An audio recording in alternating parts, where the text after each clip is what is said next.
today we're going to hop into the movement workshop. We're going to tackle the 4 movements that you guys go over more than anything else: the deadlift, the squat, the push-up, and the pull-up. We'll have time for the pull-up. So a little bit about me and why I can talk about this stuff. I've spent my entire career learning about the human body and how the human body moves. I've trained high school basketball teams, high school football teams, and movement training and things of that nature. I'm a USA Level 1 sports performance coach that is all revolving around movement, Olympic lifting, sprinting training, things of that nature. And I'm a certified strength and conditioning specialist, and I am a doctor of physical therapy. And the way our practice views physical therapy in the fitness industry, you are operating from a healthy baseline. You would like to operate from a healthy baseline. There's a lot of stuff going on. But PT, we're taking people who are way behind that healthy starting baseline. We're trying to get them to that baseline so they can do stuff like this. We view physical therapy as a branch of strength conditioning. So our goal for today, we're gonna learn the gold standard version of all of these movements: deadlift, squat, push-up, pull-up. There is a good way to do it, and when you do it that way, a couple different things happen. The first thing that happens is you're limiting your injury possibility. So whenever you do a push-up and you're here, your odds of injury literally they skyrocket. When you're here, they drop dramatically. So if you'd be able to stay in fitness for long periods of time without an injury, it's nice to do the gold standard. And here's the funny thing. When you do these movements with high quality, the goals that you have, the body goals that you have, the aesthetic goals that you have, it's actually easier to achieve, because when you do them correctly, you're including the full body. When you do them incorrectly, a lot of times you're focusing on just one area, the knee, the shoulder, or something like that. You're not getting the aesthetic progression that you would like to get. So, and overall, it's gonna help you be stronger, more powerful, and like I said, healthier. The first movement I wanna go over is the wonderful deadlift. And the reason why we start here is because the deadlift is the core of all movement that you're going to do. The hinge, the hip hinge, is literally the center around everything. The first 6 inches of your deadlift should look like the first 6 inches of your squat. This should be the same. So if you have the first part of this deadlift down, you're gonna have the rest of it down. So come down, bring that dumbbell closer to your shins. All right, look how she is totally parallel to the ground right now, right? All right, so Megan, I want you to kind of feel your back, see what your back feels like. Notice the force and the tension there. Now I want you to drop your hips like you're doing a squat deadlift. And this is a very common deadlift that we see. Now, what do you feel more force at the back or less force at the back? Less force at the back, okay? Come back up to the parallel position. Bring this dumbbell close to you. So right here in this position, the back is less of a fulcrum, drop it down, than it is here. So she's moving the weight of the dumbbell from her back to her quads in this position, but there's more of a turning force at the low back when you're in this squat deadlift. So therefore, there's more shear load going through the back. Drop it back up. All right, right here, there's less shear load because the fulcrum, we've moved the fulcrum of the deadlift from the low back to the hips. Okay, so it's more of a muscular control. So the goal of the deadlift is to move the fulcrum. So the fulcrum is the turning point. So if I'm about to, my wrist right now, when I do this motion, the fulcrum is the movement part, is the turning point of my wrist. So when I go to that squat deadlift here, all of the action, all of the fulcrum movement is really on my low back. And I don't want that to happen. You can probably see a little bit of flexion in my low back here. And when I go to stand up, that flexion straightens out. We want to minimize that as much as we possibly can. So if a deadlift, when I do this position, the fulcrum is on my hips. I can feel my hamstrings light up. I can feel a lot of stuff start to grab, but all of the rotation is happening at the hips and less at the low back. The further the weight is away from your body, the more you want to be in this parallel hinge position. And this breaks a lot of what we think about. But the reason is, again, we want to move the fulcrum from the low back and put it to the hips. And this will translate across everything. When we teach guys how to do a max vertical jump, we teach them to deadlift like this, because when I do a max vert, when I load, I'm in that same position. So this is where we should learn to generate power from, because I can explode from here. You don't really do a max jump from here. It's a little bit harder to do, okay? Hold on, I have a question. Yeah. That's beautiful, that's great. Everyone's body as a trainer does not look like that, does not do exactly. Yeah. How do you Get people in that position. Come back up here, let's do it. So let's say, show me a common deadlift fault that you would see. What's like one of those bodies you're talking about? Okay, all right, so do that again, show me that again. Where's the fulcrum? All that movement's through here. We don't want this to happen. This is called RNT, reactive neuromuscular training. You don't have to use a band when you're training somebody. There's an easy way to do it. I'll show you that in a second. But I want you to do that same crappy deadlift you just did without anything. I have no tension. She does a crappy deadlift. Okay, come back up. Now, try to do that same thing. You can't. It's really difficult to do. So you would just say, okay, I want you to bend over. I want you to bend over and grab the dumbbell. Naturally, you're going to keep your spine a little bit more stacked and stabilized in this position because you have something forcing you back. Now, all you have to do as a trainer when somebody does that is come behind them, put your hands in their butt and say, push my hand back. And then when you deadlift, you're going to shove your hand back, and that force is going to force you to contract your spine or contract your core around your spine to go from going into that flexion position. So everybody stand up real quick. Let's try this. This will tell me if you have good spinal control, if you're actually able to control your vertebrae or not. So we're going to take one hand, put it on your chest, one hand, put it on your belt line. Okay? Can you bend over without your hands getting closer together or further apart? So it will look like this. Yeah, you'll pull the and that's what you want. The hamstrings are the safety mechanism of the body. They are there to protect your back. So if you can't do this, if people are faulting over, they do not have the spinal motor control that they need to control their vertebrae, really. So again, here, come over and come back up. You don't want to be close together. So any other questions as it regards to the deadlift? Yes? Loading positions on the weight. Like you said, holding the weight different versus on the side and across your So we have Okay. that We have like RDLs down your legs. Deadlifts we kind of define as outside of your legs. That's kind of Yeah. the burn. And that's perfect, and that's the right way to do it. Come up here, let me use you. So let's use the 25-pound dumbbell. Sorry, the odor, that's her fault. You want us to sit? Yeah, y'all go ahead and sit down, you're good. All right, so go ahead and pick the dumbbell up, use a deadlift, just do your normal deadlift form, whatever that is. Hey, she was championship deadlift. Okay, perfect. Right here, bring it Well, close. that would be this way then. Bring it closer to your shins, Okay, so again, feel the force in your low back, all right? So kind of get an idea of what this feels like. Now, I want you to let this dumbbell out. The further away it is, the more force you should feel here, and it should be exponentially more. Like you should be feeling a lot more force here than you did a minute ago. So bring it back in. Now it should be less, right? Okay, go ahead and set it down. The reason is, the closer something is to your center of mass, the less weight it is in general. So the further this thing gets away from me, the more my back has to react as a fulcrum, and we don't want that to happen. So the burn deadlift standard, where the dumbbell is by your side, that is actually excellent because it's directly over your center of mass. Now you might do some stuff in here where that's not physically possible. You have like a kettlebell. If you're doing a single kettlebell, you're going to have it in front of you, so the fulcrum is going to be more. What you want to watch out for is if you've got people who are doing something like this, trying to, because they're Our form key for that would be, hey, shave your legs. Shave your legs with the weight. beautiful. That's what we say. In fact, We don't understand. the top level Olympic lifting coaches in the world who coach the Olympians, they literally train their guys and they say, when you finish this session, your shin should be bloody because that's how physical it is. So yeah, that's what I would try to say. So keep it directly over your center mass as much as possible. And then how much knee flexion? Like how much bend in your, For a deadlift, so that's always the, Yes, because I know you have some tight hamstrings, you have.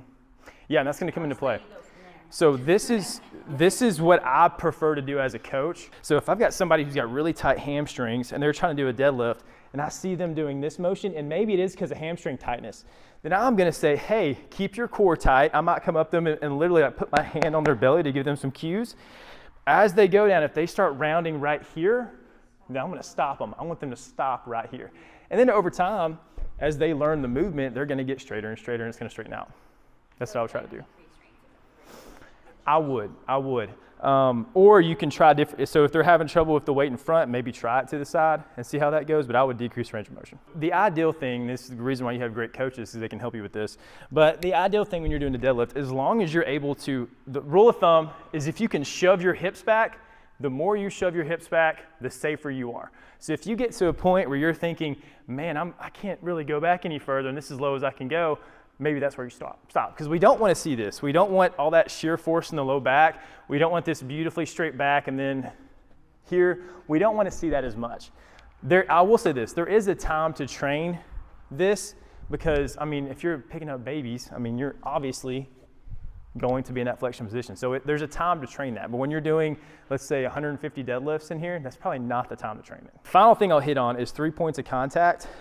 This is not something you hear spoken on much, but the 3 points of contact, you'll see people deadlifting a lot like this, where their toes are up, they're really just on their heels, or maybe they're really on the front of their foot. You don't want that. You want to have something called 3 points of contact, where it's the heel, the head of the 5th metatarsal, and then the great toe is driven into the ground. That is ideal for anything, deadlift, squat, RDL, whatever you're doing. This is ideal because it spreads out the center of mass. When you're doing a deadlift, you should feel the majority of your weight through your heels, because if the majority weight's on your toes, look where my knees are now. Now I'm out of that deadlift position, I'm more into a squat position. We want it back here. So just wanted to bring that up. Any questions on this before we move on? Okay. Yeah. Does anybody want him to look at We're gonna do that in a second. Yeah. So when we're doing the deadlift, we're also sort of using our hips, to bring like the momentum in the hip, right? Exactly. So all of these movements, think about your hips are the engine of the movement. They're the driving force. The deadlift is also known as a hinge or a hip hinge.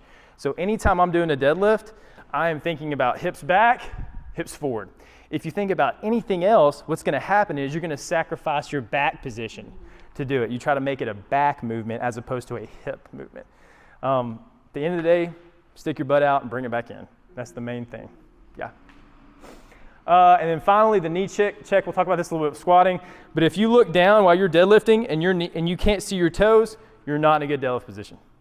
You're using your knees way too much. You're using your back way too much. Because if I go knee forward, the back starts to round too. Everything goes after that. We want the hips back.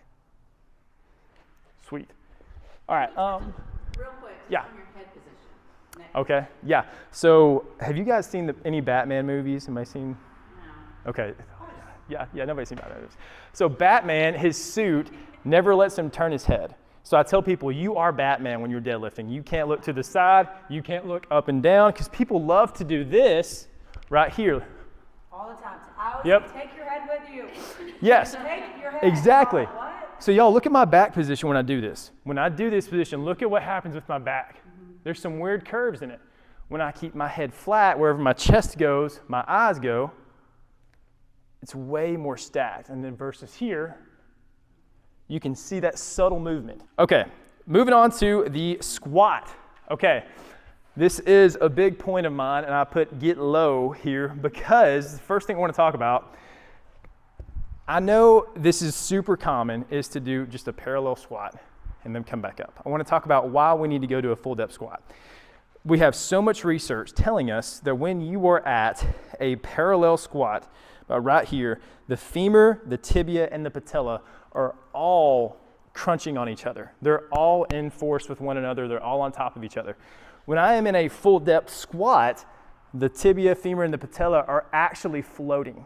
They are not in contact with one another whatsoever. Here is another big thing. If I am always squatting to here and never to here, then the body has no idea how to lubricate this range of motion. It's about water. So if you never use this range, you literally lose that range. And when you hit that range eventually, it's like the body's going through a dry desert. There's no oil, there's no water to lubricate the meniscus, anything in the area. So the more you can work on that full depth position, the more you're going to save yourself injuries down the road. Which we have one movement that we do that. Everything else is, generally speaking, Parallel. Yeah. So when you can, use that full movement as much as you possibly can. If you are only going to parallel all the time, then your best friend is going to be, wherever it is up here, the hip hinge. So if I'm only going to parallel, this is the worst version of a parallel squat I can do. This is the worst version. Send the hips back and then go to parallel, and that is going to save you so much heartache 2 or 3 years down the road. You can do the toe check again. Are my knees behind my toes? If they are, I'm in a great position. And then you can always just drop it a little lower if you wanted to. But you want to try to train a full depth squat if you can, because it's going to help you as you live life, essentially. Okay, where should you feel the squat? In your glutes, thighs? Mm-hmm. Like, Good question. So if we go from the deadlift to the squat, the deadlift is what we call a fully posterior chain movement. When I do a deadlift, it's going to be hamstrings and hips. As we go to the squat, we're moving more to an anterior chain movement.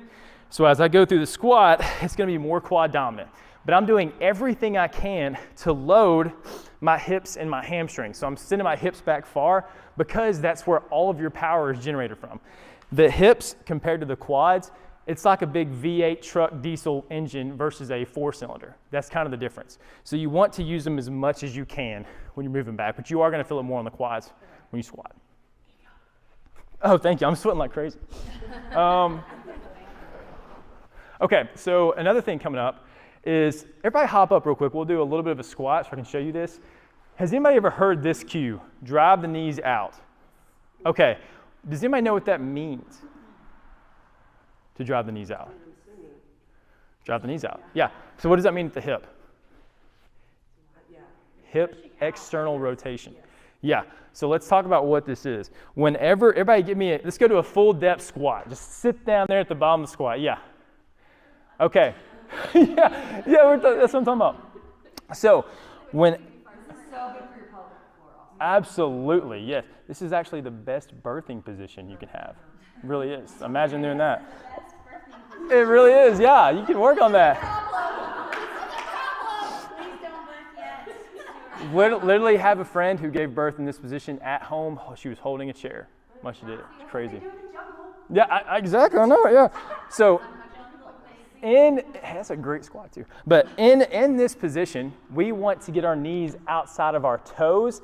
Because we're relying more on our muscular ability. This is a muscle contraction to get us here. I want everybody to let their knees just collapse, okay? You might feel it a little bit more on the knees. Right now, we're just hanging on our ligaments. We're just hanging on tissue that we can't control. So when we really don't want to hang on those tissues too much, in this position, there is so much more tautness and tightness on a very crucial ligament, the ACL. It's so tight. Everybody's hopping up because you can't stand it, yeah. Instead, we want to be here. We want to try to rely on our own musculature to hit these positions. It's going to save our ligaments. It's going to save our knees down the road. Again, when I'm here, the meniscus is just getting torqued on and twisted on. We want to keep them out, okay? You can come back up. So in general, the hip, similar to the deadlift, is the hip hinge, and then after the hip hinge, drive the knees out as we get down. That will save everything in between. We've still got the 3 points of contact, boom, and then we're going to aim for full depth when we're able to. I was noticing just now, it looks like you're kind of rotating out, like laterally on your foot. Is that where you keep your balance, like on the lateral aspect of your foot? For me walking, when I'm walking, when or you're squatting, it looks like you're a little rotating outward. it's more about the 3 points of contact. So you can tell if someone, and this is a little bit more in depth, you can tell if someone understands movement or understands squatting if you look at their arches of their feet. So whenever I'm squatting, my arches should really exaggerate the further I go down, because I'm creating this claw to found me to the ground, to really glue me to the ground. When in doubt, always go to your heels though, because when you go to your heels, you're going to save the front of your knees, you're going to save your back. Yeah. Okay, so now we're going to do bring Sally up. Usually, is 3 points of contact the reason why you see some people doing this without shoes, like in socks or barefoot, so they can feel that? It could be a reason. I think more so the reason, whenever you wear shoes, so like my shoes, and I think most people's shoes in here, definitely those shoes, they're going to have a rise in the back. So I think this has a 9mm lift to it. So that lift, if you wear shoes all the time, it's going to end up impairing your ankle mobility. So you can see if I'm really working squatting, I mean, if you're squatting a ton, you see how much ankle dorsiflexion this is. When you're wearing shoes, over time, your muscle is going to shorten, and it's not going to be able to go into that much dorsiflexion. You're going to be stuck in more plantar flexion positions. So I think the people who wear like the zero drop shoes or the toe shoes or no shoes, they're really trying to train more of their ankle mobility. And also, just in general, it's great to have contact with your foot to the earth. It's just good for you overall. In fact, if you guys, this is kind of weird, but have you ever seen the motor homunculus of the brain? Okay, you should Google the motor homunculus of the brain, and it basically tells you how much input goes from the brain to certain body parts. So the first one you'll see is the hand. Like when you look at the picture, the hand is massive because we interact with the world through our hand. The foot is also quite large. But over time, we've seen that we've done so many neurological studies that we're sending less input to the feet over the past 30 or 40 years because we're always wearing shoes. We're always just closing them in. So it's just good in general to have your feet in contact with the earth. Okay, so bring Sally up. Megan, you have to use a 50-pound dumbbell. She's going to do it. All right, so listen to the song. Bring Sally down. So when he says bring Sally down, you've got to go to the bottom of the squat. When he says bring Sally up, you stand up. The thing is, you're going to have several times where he doesn't say bring Sally up for a long time. She's going to be stuck at the bottom. While they are singing this song, I'm going to be walking around checking squat position. So if you're out of position, I'm going to try to move you back to a good position. This is going to burn, not going to lie. I got my 45 minutes. You're really doing this with a 50? Oh, this is going to be great. I can't wait. Okay. All right, here we go. We're going to start it. I'm going to check squat patterns. Bring Sally down. Listen. You can't put your elbows on your knees. No elbows on your knees. This actually gives, so try to get your toes a little bit more forward for me. Yeah, that's going to be the best position. Then drive your knees out from there. This is going to burn a little bit more, but it's going to help your position. Yeah. All right, don't touch my hands. Don't touch my hands. Yeah. So that's going to be the perfect squat position. Try not to let your knees go forward. Good full depth squat. It's a good full depth squat. So I'm going to give you a little bit of a cue. You've got a good position here. Don't touch my hands. So the more you try to avoid touching my hands when you go down, the further you're going to shove your hips back. Yeah. You've got good squat form. It's just something you can try. Okay. All right, this is solid. I'm going to pick on you a little bit. So right now you've got your knees, your feet kicked out. Try to rotate them and have your toes forward the whole time you're squatting. It's going to force you to use your hips more whenever you squat. That's kind of the point. Okay. That's a good position, yeah. Nice. You're like 2 centimeters away from going to full depth. I'm going to get you to full depth, okay? All right, so right now, don't touch my hand with your knees. Avoid my hand. All right, come back up. All right, I want you to hammer your big toe into the ground and shove your hips back as far as you can. Let's go down as deep as you possibly can. That is a full depth squat. You are there. And it's so much harder. Yeah, you're gonna feel that. Go ahead and come up. So what's happening there, whenever you do that, your back's not used to that range of motion. The best time to train that is now when you don't have any weight in your hands because your back can learn it. Yeah, so give that a shot. Okay. You are a sumo squatter right now. We're gonna get you back to it. So you're way out here. Let's go toes forward. Oh, Megan! Oh my goodness! We're not even cool. We got 2 more minutes left. All right, so let's go toes forward. Try to come down. Oh yeah, so now drive your knees out hard. Yes, so you still got a very wide base of support. Bring your feet in a little bit more. Let's go to shoulder. Yep, shoulder. Your goal is gonna be to get your knees outside your toes, okay? So let's squat, drive the knees out. This is the ideal position. You probably feel your ankles a little bit more here because when you flare your feet out like this, you're getting out of your ankle range. Let's use that range and train this over time. It's gonna give you a better position when you squat. Okay. Try that, yeah. I'm learning, sorry. Okay. All right, this is actually pretty good. You got some long limbs, I know you're burning right now too. All right, I'm gonna put you got a great squat. I'm gonna put you in a perfect squat position, okay? So I want you to come back up for me, point your toes forward, and now let's come back down to that squat. Drive your knees out as hard as you can. Push against my hands, push against my hands. That is the perfect squat position. And that's gonna burn so much because you gotta learn that position. But that is the perfect squat position. If you can hit this, you're accessing everything else. What are you doing? No, you're not. All right, Megan. Okay, so, all right, I'm gonna pause it. We're gonna use Megan as an example. You got like 10 seconds left. So what I'm trying to do when I'm going around the room, I'm looking for perfect squat form. All of your squats that I just saw are all passable. You all get an A. But we're talking about the gold standard. So we're going to use Megan for an example. So go ahead and give me your squat, Megan. You don't have to use a dumbbell. So that is an excellent squat. We're going to pick on her, though, because I just picked on a few of you guys on your foot position. So look at her foot position right here. You see how it's kind of kicked out a little bit? Her knee is still outside of her toes. So that's totally acceptable. If her knee was collapsed in, I'd be all over. Because her knee's out, she's in good shape. What we prefer, though, is a hyper toe forward position. And I'm going to tell you why. You can go ahead and stand up. So whenever you are trying, and this is for like power production. Let's say you're going to go out and you're going to jump, you're going to do something like that. Whenever your toes are forward, the external rotators at your hip are ready to fire. Forward. Not pointing, yes, pointing forward. Whenever I toe out like this, like you were squatting, I have shut down my ability to externally rotate at the hip. And what happens there is when you shut off a muscle like that, you're relying entirely on ligaments and inert tissue, on meniscus, on hip labrum, things of that nature. We want to avoid those things if possible. When you're toe forward, you can control how much your knees move, okay? It's kind of like this. Do we have any former dancers in here or former ballerinas, anything like that? Really? Can you give us a plie? Oh, you're not? Okay. So this is how it translates to everything that we do. If you look at the best ballerina in the world. You're super flexible. Yeah. Wow. I'm a movement master.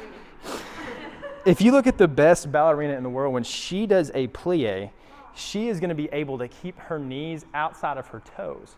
Because what's the purpose of ballet? It's for aesthetics. You want to look as beautiful as possible when you're dancing. So this doesn't look good, that position, and it's also violating all of our movement patterns. This compared to this, and I still can't hit it very well because I'm not a dancer, looks so much better because it's a straight line. We view beauty as lines and symmetry. It's the same concept when you're squatting. If she has the power in her hips to keep her knees in line, like I don't right now, then that's all I'm asking here when I squat, is do you have the power in your hips to control your knees outside of your toes whenever you squat? And that's how it translates to everything we do. That's why you never see, if you ever watch professional sports, you never see an athlete jump from here. There's no power. There's no strength to do it. They all jump from here with their toes forward because that's where we naturally generate power. And that's what we want to train in here whenever we squat. Everything you do in here should transfer across your entire life and everything that you're going to do. Yeah. Great question. So the wider you are, the less you're relying on your own musculature. The more you're relying on like just your groin ligaments, on again that inert tissue that we don't want to rely on, because the more you use that inert tissue, the more it gets hurt, the more it gets injured, the more it wears out. So we want to rely as much on our musculature as possible. So you want to have your feet about shoulder width apart or slightly outside of shoulder width apart. A good rule of thumb is if you're so wide that you can't get your knees out over your toes, you're too wide. Yes. But on your toes. Yep, we want them outside of the foot, either in line of the toes or outside of the toes. Okay, let's just do it this way. Everybody go to your plie position. Yep. Okay, now take your hands and put them on your butt. All right. I want you to try to squeeze your butt in this position. Like, don't bend your knees or anything because it's really kind of hard to do. I can't really engage it. Yeah. Okay, now everybody go toes forward. And now squeeze your butt. It should be a lot easier to squeeze your butt in this position. You have more control. You have more muscular ability. Here, everything's so shortened that you can't contract. And that's what we want to avoid. We want to be able to contract in any position. It's always going to be burnt in my head when I heard that dumbbell hit the ground. Like, Megan just failed. But if you don't have good form, should you be doing lighter weight or no weight until you are really good at it? Or? We were just talking about that. So she said she was hitting a full depth squat, and she said, man, I feel that in my back. And I said, this is a great time to feel it in your back because you're not holding any weight. When you're trying these newer movements, you're exactly right. When you're trying to get perfect squat form, lighten the load. Go lighter and just focus on your form. And then as you get better at it, as your brain learns the movement, you'll be able to go heavier and heavier. That is the essence of what we call progressive overload. And progressive overload is how you avoid injury. We're going to talk about the perfect push-up position. How many times do you see people do push-ups from here? Okay, yeah, this is why we do not want to do this. When you talk about shoulder health, whenever you go into here, this is called internal rotation, all of those precious tendons and ligaments in the shoulder are being pinched and compressed. So whenever I'm here into a push-up, it's gonna throw my shoulders more forward, especially if I go pigeon hands like this. The more you flare your elbows up, the more you're gonna feel this at the shoulders, okay? That's what we see the most of. Here, out to the side, and killing it. Exactly. So we talked about the aesthetic goals and what kind of body you're trying to get. If you are here, all of the push-up is now on the front of your shoulder, which is what we want to avoid. We want to be here. So we've got a big splayed hand. We're not like this. Huge splayed hand, fingers are facing forward. My elbows are at this 45-degree angle. If I tuck them all the way in, it's basically just a tricep movement now that I'm working. We want to hit the full body. So have the elbows out a little bit into this 45-degree angle, and then you can push up from there. I want to talk about a scale for this. So one of the most common scales is here, okay? What I don't like about this position is that we have removed the core from the push-up. So we'll talk about this on the pull-ups too in a second. Everything that you do, if the hips are the driving force of all the movements, then this is the chassis of the car. Your core is basically what holds your car together, what holds your body together. Whenever I come to this position, I've essentially erased it from the position. A better scale, a scale that we like a little bit more, would be so a way to do your push-up would be more here. So whenever it's high like this, you've lessened the load on your body, but you're still going through the full motion and you're keeping your core involved. When you see a level 10 Olympic gymnast do a push-up, they're literally in this beautiful hollow body position. They're down and they're back up because their entire sport is all about how long can you keep a rigid core and keep tension through your body. The same aspect we want in here. We don't want to have this loosey-goosey body. The little quip I put on the video or on the slides says eat less chicken. And what I want you to remember is don't chicken wing. That's the biggest thing I want you to avoid. If you can't do the core thing, that's not as big of a deal as this, because this will lead to injury. It's not a matter of if, it's a matter of when at this point. All right, let's do the pull-up. We're gonna head over to the pull-up rig. The biggest thing I want you to remember, crispy fries, not soggy fries. Raise your hand if you like soggy fries. Yeah, you like crispy fries. It's the same thing in gymnastics. So if I am doing a pull-up, what does this resemble more? A crispy fry or a soggy fry? That's a soggy fry, right? There's a lot of things going on there. Again, we want all of this to transfer over to the aesthetics that you want, to a better body.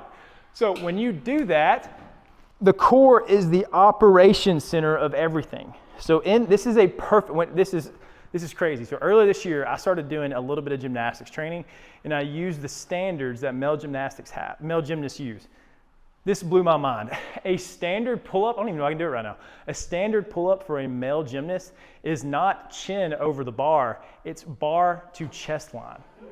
So it would be more like, that's a standard pull-up for them. That's insane. The first time I tried, I couldn't do it. Yeah. I had to train doing negatives there because I literally couldn't do it. So, but the concept that I want you to get, and this is hard. This is a harder version. If you can stay in this arched position, everything is turned on. My core is turned on, my glutes are turned on, my quads are turned on. Everything is turned on as I go into this strict pull-up, okay? As opposed to this. So when we do that type of pull-up, everything else is sacrificed. We're only going to the shoulders. Can you stress that this is the hardest thing for women? Yeah, oh yeah. So, hey. He makes it look really easy. Okay. I had this stat in my back pocket for stuff like this. The amount of women in the entire world who can do a single pull-up is lower than 25%. Yeah, so if you make it your goal to get one pull-up, you're way ahead of the curve, way ahead of the curve. So how do we train this? How do we actually do this? So some of the things you see pull-up bands. What I don't like about a pull-up band, obviously, is that it tends to do the work for you. Now, again, sometimes when you're in classes and you're in pull-ups are in the class, this is going to be the option you have to use. Ideally, though, I'm going to grab this box. Ideally, though, you would do something like this. Chin over the bar, 1, 2, 3, reset. 1, 2, 3, reset. A negative. Because, again, during a negative movement, your body is twice as strong as during the normal concentric movement. So that's how I would choose to train it. And also, use the perfect form. Don't hop up there just to go floppy. Hop up there, point the toes, and then come down. That's what I would try to do. So like I have to use the braid and Vulcan for extra support. So that way is better than using two bands. This is better for the rest of your life. Yeah, this is better to train for the rest of your life. Now, if you're struggling with even hopping up there, and maybe that negative is still hard, then that's when a band would really come into play. You can use a band to help you be able to lower, but if you're actually able to do the lowering, then always go to that if you can. I don't know about her, I could never do a pull-up before I started burning. And I see women never progressing because they always go straight for the band. And Well, they that's will the do, most helpful. correct, that's what they go to. Yeah. Couldn't they just graduate to the lower band though, would that be? Or you saying just no band at all? They could, we'll break it down further. The hardest part, I won't use it. The hardest part of a pull-up, obviously, is the hardest part of a pull-up, obviously, is the initiation, right? That's where the band is going to help you the most.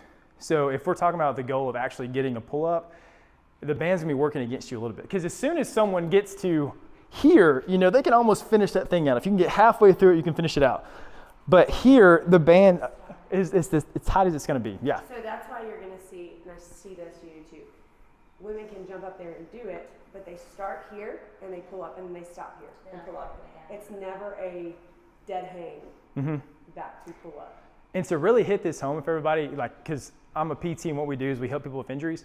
The number one test that we do, so everybody knows what a labrum is. Everybody's heard about labrum. The labrum is literally the suction cup of your humeral head into the joint of your shoulder.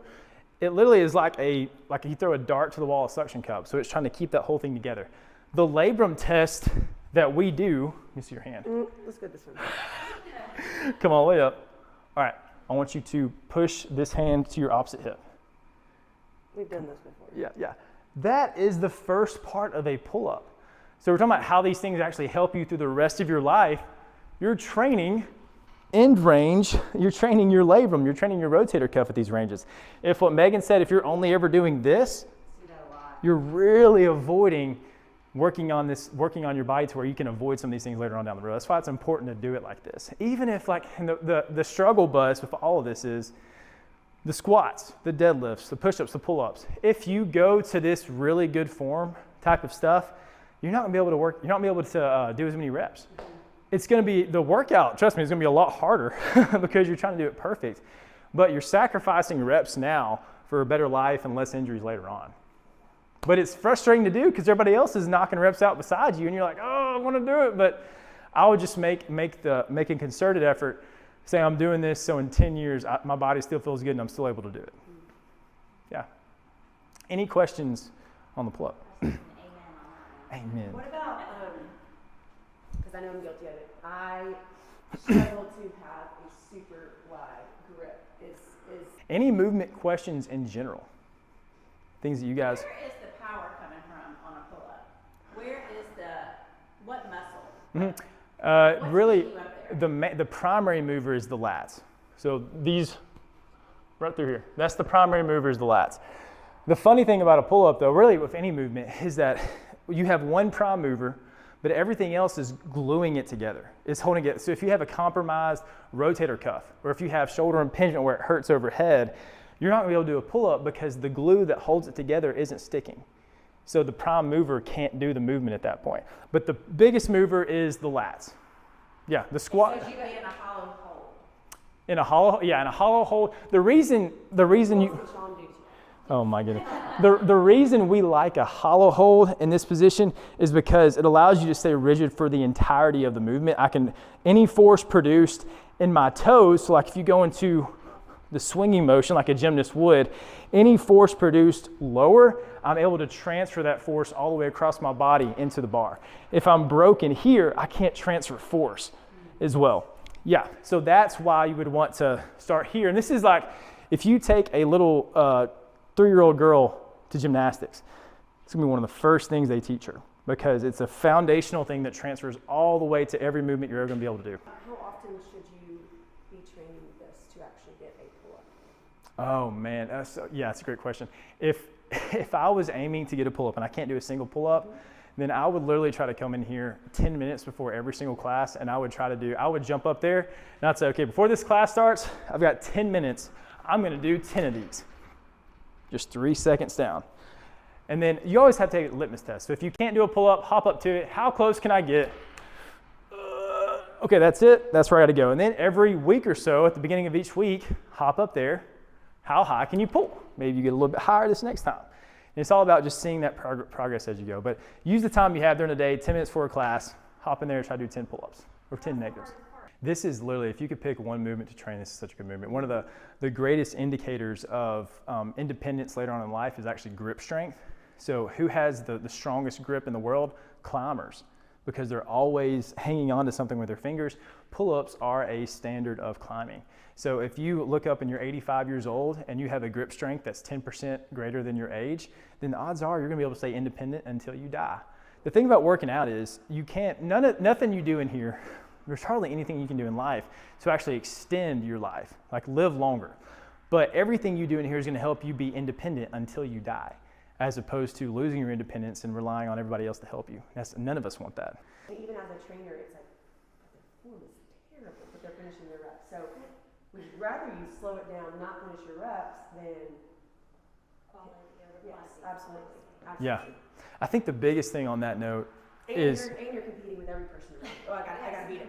yeah, I think the biggest thing on that note is you have to be able to to hit these positions. You have to be able to at least squat like that. You have to be able to deadlift like this. If you're able to do it and do it with weight, then all of a sudden you can say, okay, I'm gonna attack this workout. I'm gonna go after reps. Even if you fall out of form a little bit, even if you're flexing your spine a little bit, it's probably okay at that point because you have done the requirements to own the movement. If you can't do this movement in general, then you haven't done what it takes to allow yourself to go into flexion, if that makes sense at all. Because there's gonna be times in life where you have to go into lumbar flexion, you have to. But if your body doesn't know how to do it the right way, then it's not ready to do it the wrong way, if that makes sense. Because I've never picked up my babies like this. Yeah. Ever. It's always like. It's not gonna happen. Yeah, and you've probably got other things in your other hand too while you're doing it. Unless it's something with a skill. Yeah, exactly, yeah. That's it. That's all I have. That was so good. Thank y'all. Appreciate it, thank y'all.